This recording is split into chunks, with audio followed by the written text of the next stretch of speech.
a democracy here. When things aren't right, we don't just sit there and not do anything about it. We are free to be able to express ourselves. I think it's every American's right to exercise their freedom of speech and peaceful protest.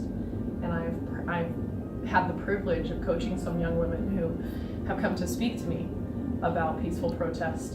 And so half of my team kneeled this year, which I was in support of. I don't get so much caught up in the actual kneeling. I think the reason behind the kneeling is more important than the actual kneeling. So everybody wants to talk about the kneeling or the flag or the respect or disrespect, but nobody's addressing the actual issue. Our team, our football team, stands at attention on the sideline. They hold their helmet in the left hand with the heart, the hand or right hand over their heart. If you don't want to comply with that, you can find another school to play at. As of right now, I'm not standing for the national anthem because I'm not fully proud of what is going on in the country.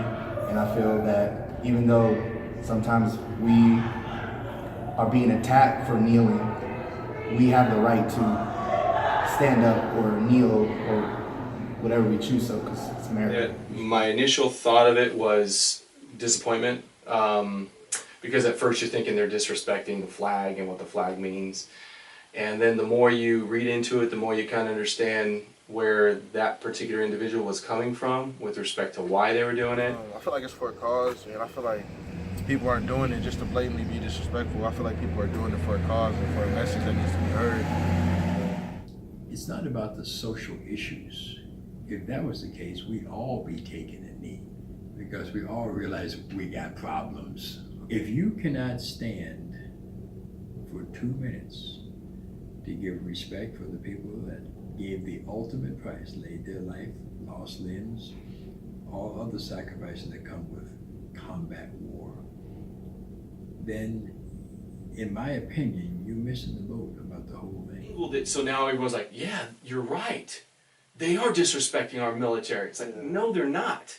They're just bringing a perspective or topic to the forefront for people to talk about. And it's not so much like kneeling, it's not about disrespecting like veterans and everything. It's more of like, I'm not okay with how things are right now and this needs to be noticed. I know it can be somewhat disrespectful to veterans and people who lay their lives down for the country.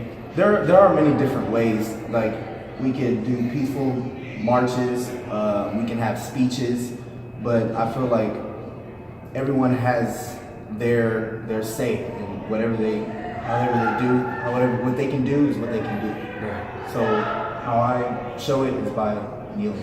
I stand just because I want to acknowledge the veterans and those who served in the war, just because I think that's what the American flag is for, and it's not really talking about Trump and everything. I also acknowledge the people that do kneel because they have their own rights. So I mean, I just prefer to stand, but I don't judge the people that are kneeling. So taking a knee, what has that done to work on the problems?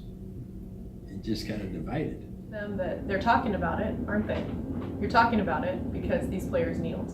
So they are drawing attention to what's going on. These young men and women are informed. They understand. They know what's going on. For a while, I got a sense that kneeling during the national anthem was kind of the thing to do. You know, it was in vogue. Yeah. And kind of like those fidget spinners, everyone wanted to do it and saw it. If you came from a perspective of you knew what was going on and you knew a reason why you were doing it, I can respect that. Do I think they should be fined or fired or disciplined? No, absolutely not. Here at Mount SAC, on the football program, not going to be tolerated. Now, do I have a right to say that? I do. Is it enforceable? Probably not. But you will get the idea of what we stand for.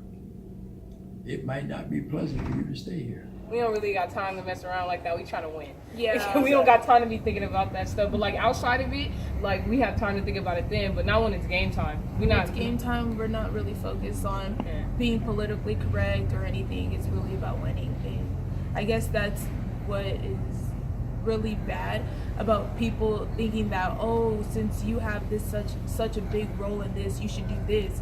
and trying to put more stuff on you than what you really focus on trying to do. Talk about this in your political science classes. Talk about this in your history classes. Talk about this in other venues. Yeah, we got problems. Yeah, I'm not going to deny that. We got problems. But there's a time and place for everything. Well, a lot of people look up to them, so they think that I have a voice, and they're just speaking their voice. That's the only way you know the athletes is their platform, right? You wouldn't know LeBron James if he didn't really play basketball. So you wouldn't know Colin Kaepernick if he didn't play football. So that's what the platform is for.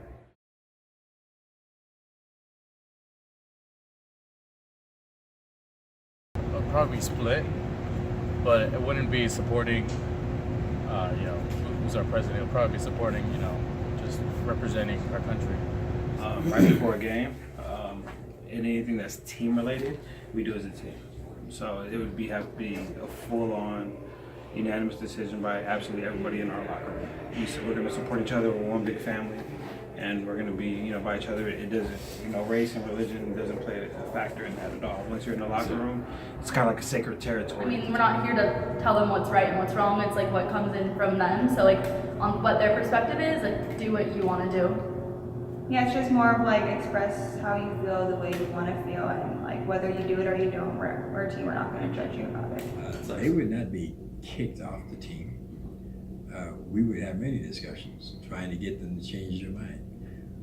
When parents come in here and recruits come in, that is one of the things that I let them know, so they get an idea of what our program is about. And I have no problems of telling them how we do it. And you'll know right off the bat if that's going to fit you or not. I show them those pictures. This is why we stand. We had lengthy conversations with our entire team, individually with each player who even had an inkling that she might want to kneel, to really get to the root of why they feel that they need to do this and what else we are going to do to become leaders on this campus and leaders in our community, so we can further make people a little bit more educated about the topic rather than just passing judgment.